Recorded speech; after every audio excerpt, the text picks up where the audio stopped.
Hi, and welcome to week two of Candor Beach's The Week Gone By. Today, we're going to bring to you three stories that we believe have caught our eye and that have caught our eye that we believe will be impactful.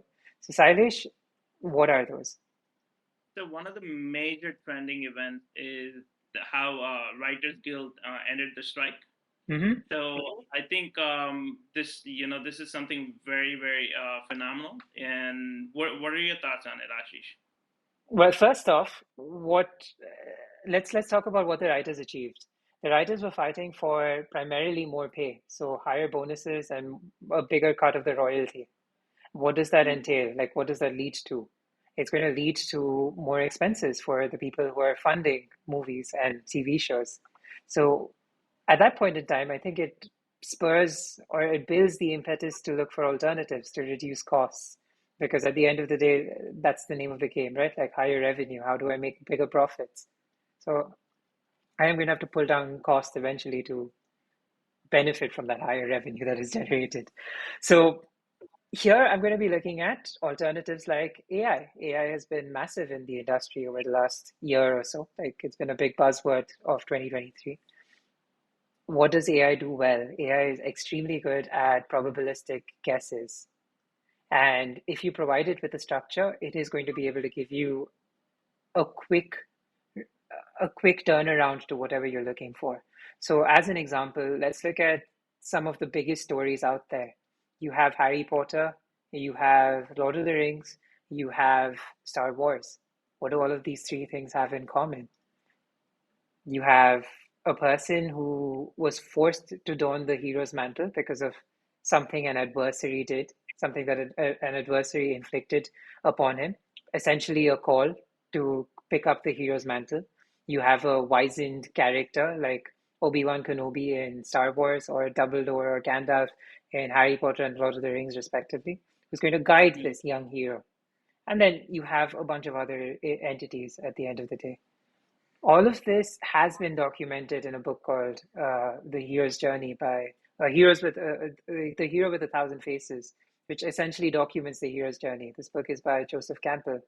Now, if you have a structure and you have AI that is, and this is a problem that Google's facing currently, like to decipher what content was written by human beings and what content was written by AI. So if you've gotten to a point where AI is that good that you can't determine what was written by a human and what was written by AI, and you're giving it the structure, the magic sauce for the secret sauce for amazing TV shows or well stories in general. It's only a matter of time before AI replaces human beings. You've already got generative AI that does images, text, videos. What more do you need? So I think the writers, or I think, let's not say writers, like you might still have roles for them, but I think that Hollywood is ripe for disruption. All right, moving on to the second bit. What's happening with chips in China? So China, if it's coming up with this new way to actually evade sanctions, right? So China has sanctions on it for its the techniques of making chips, like lithography, restrictions on lithography machines for China to make chips. So the how can it evade all this is basically it's building a giant particle accelerator factory, chip factory to press these chips basically for fabrication. So the leader in fabrication right now is ASML. Mm-hmm. So for them to actually compete with ASML, knowing that they have sanctions already on fabrication, on lithography fabrication, so they have to change the process of how to fabricate these chips. So they go from Here's a point there. China Mhm. has historically been forcing companies within its territory to share data with it, like with the CCP, as I understand it, Yeah, or so articles say. Now, yeah. that is something that US companies have struggled with because what does the West bring primarily? That's technology. China brings the Mm. manpower, the West brings technology. And historically, that's been the thing. Like you see copycats coming up in China quite frequently. And I think recently Joe Biden sanctioned them to prevent funding the Chinese military that is doing the rounds in the South China Sea.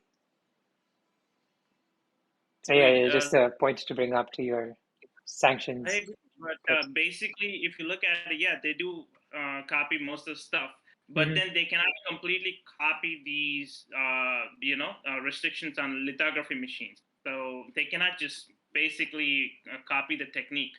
So they have to literally come up with this new technology. So that's why they're using they're building this huge particular accelerator. The technology to change, it's something called steady state micro bunching. It's completely different from what ASML does, which is like extreme ultraviolet, EUV with ultra short wavelength to produce chips like which are 7 nanometers. Hmm. Uh, so I mean, ASML is going down from 7 to 3 and 2 nanometers, but it's going to become very hard because of the Moore's law. So if you look back, China, if it's successful with it, it's going to create a huge revolution. Like it's going to be, a game changer in chip technology. So that is one of the major things. What about our last topic? Is We were talking about how the recent Meta announcement, yeah, the Meta. Zuckerberg on AI and AR. Like what I found most fascinating was that bit with the Ray-Ban AR glasses. I think it's not something that hasn't been done before. I believe like Snap came up with similar glasses which you could record and take pictures with. Google Glasses had come out a few years ago, like maybe a decade ago, which sort of did the same thing. And now you have Meta doing like with this partnership with Ray-Ban. I think what really revolutionizes that is the AI that supports it. But honestly, the AR play is going to be key. It's going to be key to any Web 3.0 push. It's going to be key to how we experience our future. I remember back in 2009, I think we were both in the US at that time, like Mm, in college. So there was this app called Yelp. I don't know if you remember that. yeah, They had this the Yelp lens, if I remember correctly. Like if so, what you do is like you'd stand it on a street, and then you turn on the app, and then you'd point in a specific direction, and the Yelp lens would identify stores in that area, in that line of sight. So while you're walking down that area, you know what's there. Like you could, yeah. if you were looking for a restaurant, as an example. So that was Also, cool technology. That was cool. A cool another application for AR. Sorry, major go ahead. thing another major thing I think this is going to take off is because the partnership with Ray-Ban, right? So previously, if you look at Snapchat, the Snap Lens, everything, they were not already in a partnership with a company which is already doing, They were doing it on their own. Yeah. yeah. So this partnership, so Ray-Ban has already been there. So it's a very famous eyeglass manufacturer. So Meta to go and collaborate with Ray-Ban is very very huge because and their glasses I've seen them they and the pricing is also fantastic, 299 I believe, Hmm. 299 USD. So to bring something like that at that pricing, and to an already market, for A market that's market ripe for disruption there. Yeah. exactly. So here's a That is question. Here's a yeah. question to you. How do you deal with privacy? Good question, man. It's fantastic. Like that's the thing with disruption, right? Like when you come up with new Mm, tech, you have these wonderful uses. Like TNT was not meant to be like it was meant to be destructive, but it was more like the application was around mines. Nuclear mm, energy was around, at least I'd like to believe, it was around energy generation. yeah. But instead, you've got bombs out of it.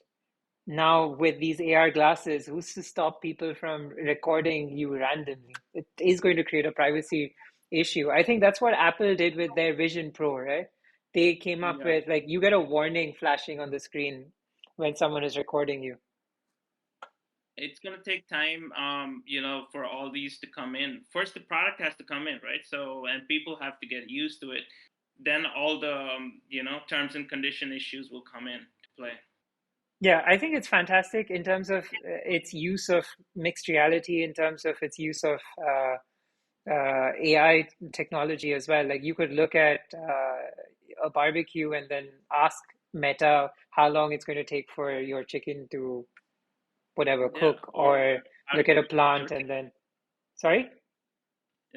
Or how to fix your tap, your Yeah. faucet.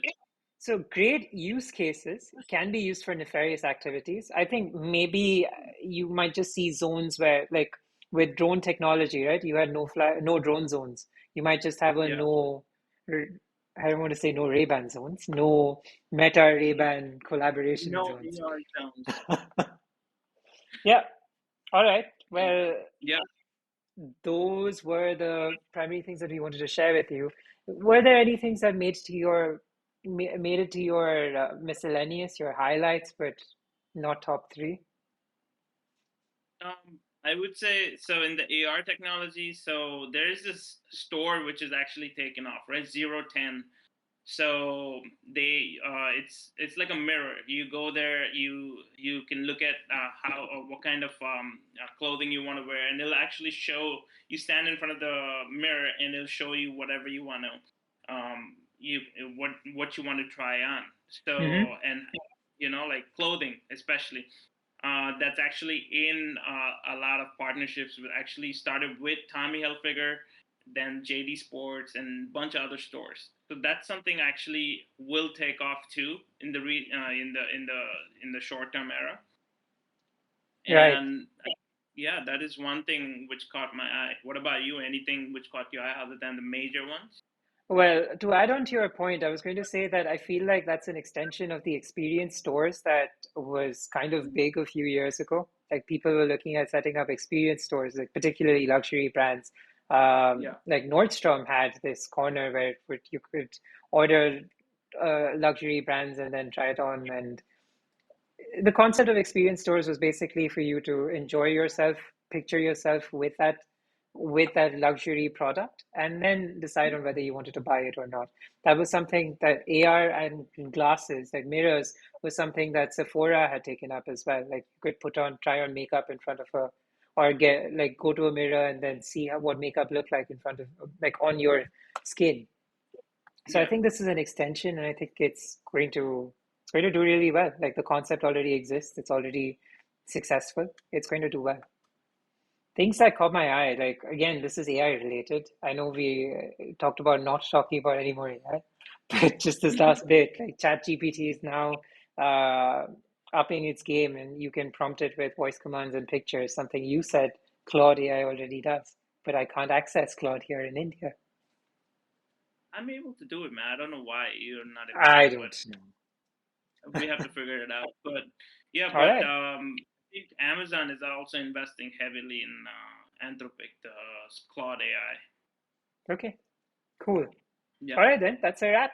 Thank you so much for joining us this week, and we'll see you in the next one. Thank you. Goodbye.